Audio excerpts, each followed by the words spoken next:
човека да диша, това, което движи импулсите по нервите, по аксоните, по невроните, това е импулса, който движи всяко нещо. Това е нещо, което движи нещото във вятъра. Примерно, когато се говори в йога за вайо, за вятър, нямаме преди само вятъра навън, а имаме преди вятъра, който движи кое? Кръвта също, въздуха. Вайо е това, което движи съществата в клетката, между мембраната. Вайо е всяко нещо, което кара всяко друго нещо да се движи. Включително галактическия вятър. Мисълта не може да се движи, ако няма вайо. Дам и малко контекст. Okay? Това се нарича прана видия. Да знаеш какво е живота, жизнена сила. Okay? Прана видия се учи навсякъде. Вчера ми питаха в център Вселена наблизо. Добре, вие откъде ги знаете тези? Много добър въпрос. Благодаря. По коя традиция? И аз казвам, това е универсална традиция. Това знание го има в християнството, това знание го има в ведите, това знание го има в Упанишадите, това знание го има в будизъм, това знание го има в хиндуизма. Има го при толтеките, олмеките, при корените жители на всички традиции. Може да намерите сигурно при хиперборейците, атлантите, лемурианците, при който искате да ходите при него. Дори при извънземните го има. Няма значение. Вас ви интересува, ето, И така, колко е дълга антакарна, зависи от къде си слязал. Но, ето това е прана видия. Всичко е живот. Ние сме едно. Запишете триединния принцип, който ще се повтаря непрекъснато във всички традиции. Живот. Старата дума за живот е прана. Също сад.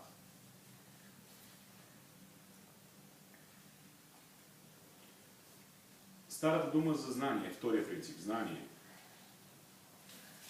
истина, мъдрост, е чи. Чи. Ч и т. Чи. И третия принцип е ананда. Ананда. Ананда е любящия капацитет, любящия принцип. Това е любов. Любов, щедрост и също блаженство. Блаженство.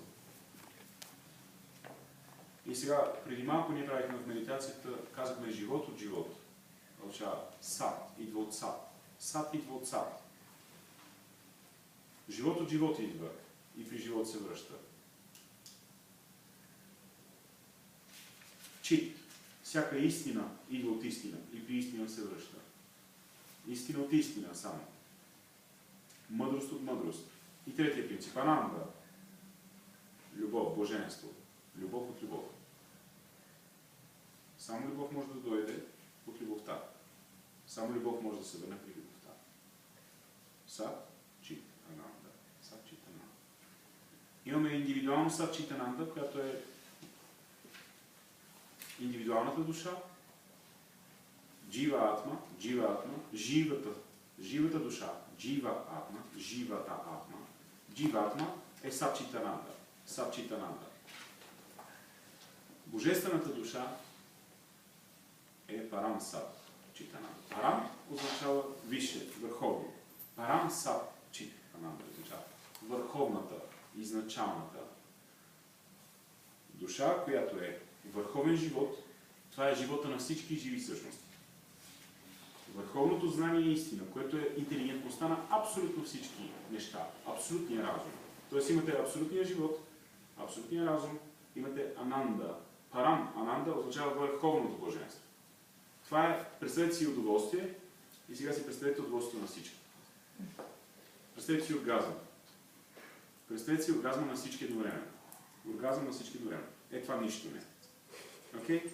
Парам, ананда означава върховното блаженство на всички нива. Не само оргазъм. Това е удоволствието, щастието, примерно, от храненето, щастието от ученето, щастието от успеха, щастието от майчеството, щастието от бащинството и всички видове щастие, от детинството, щастието от това, че си на чист въздух. Ето това е ананда, всичкото е блаженство. И като чуете за кама, кама означава щастие, но кама е всичко. Всичко е щастие. И всичко може да бъде изследвано като щастие. Ето това, като го събереш на куп, се получава ананда.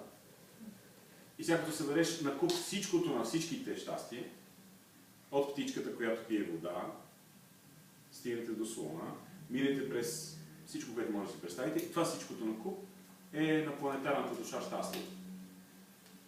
Колко щастие може да победете? Окей. Планетарната душа. Планетарната душа. И планетарното щастие на всички живи същности. И сега това нещо, като го умножите по всичко, което направихме преди малко, може да разберете какво означава върховното щастие и върховното блаженство. Върховното блаженство, което е всичко. Включително, примерно, блаженството от, не знам дали си спомняте, докато издишваш, галактиката излиза от порите на тялото ти. Докато влизаш, обратно съзнанието си, нежно съзнаваш как галактиката обратно се връща в пората на тялото ти. И така, безкрайните галактики влизат и излизат от теб. Окей. Дори такова блаженство. Хората не го познават. Някой го познава това блаженство. Ето това означава парамбрахман. И нататък. И така, ето това е йога видео и права видео. Сатчитананда, природата на душата е живот и истина и любов. И парам сатчитананда, върховната душа, свръх душата, има също свръх живот, свръх знание или мъдрост и свръх любов. Ето това. Нататък. Краш курс. И всички видове традиции и религии преподават това. И най-важното е, дигате дясна ръка, слагате на сърцето и казвате, това е за мен. Това е за мен.